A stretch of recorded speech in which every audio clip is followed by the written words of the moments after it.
Ito po yung pinaka-importante or pinaka-kailangan mo pong malaman bago ka mag-start sa isang network marketing business or network marketing industry. Kailangan alam mo po talaga kung masigurado mo po kung gaano pa ka-stable yung isang company. Kasi once na nakapag-start ka na, kasi money involved din po yan. So, syempre, once na nakapag-start ka na, go na talaga yan, tuloy-tuloy na. So, wala nang balikan. Kaya dapat alam mo po yung papasukan mong company.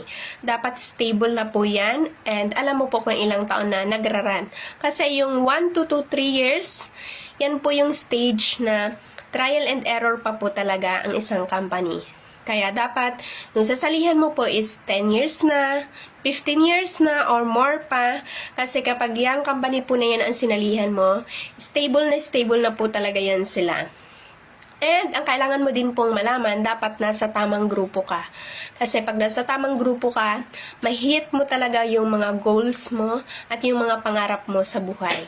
At marami ka ding matutulungan. So, kailangan tamang company at tamang grupo, then next yung tamang tao na magtuturo sa'yo, na mag-guide sa'yo kung paano gagawin ang isang network marketing business. So, kailangan tamang tao po yan.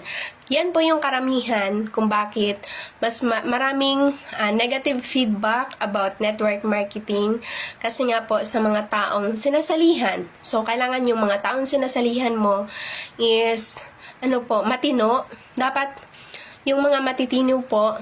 So, kaya nga po yung mga feedback ng mga nadadamay po yung mga matitino tulad po namin, right? So, nadadamay po sa negative na ginagawa po ng taong sinasalihan. So, dapat alamin mo po talaga kung tamang company ba, tamang grupo ba, and tamang tao ba yung mag-guide sa'yo. So, yun.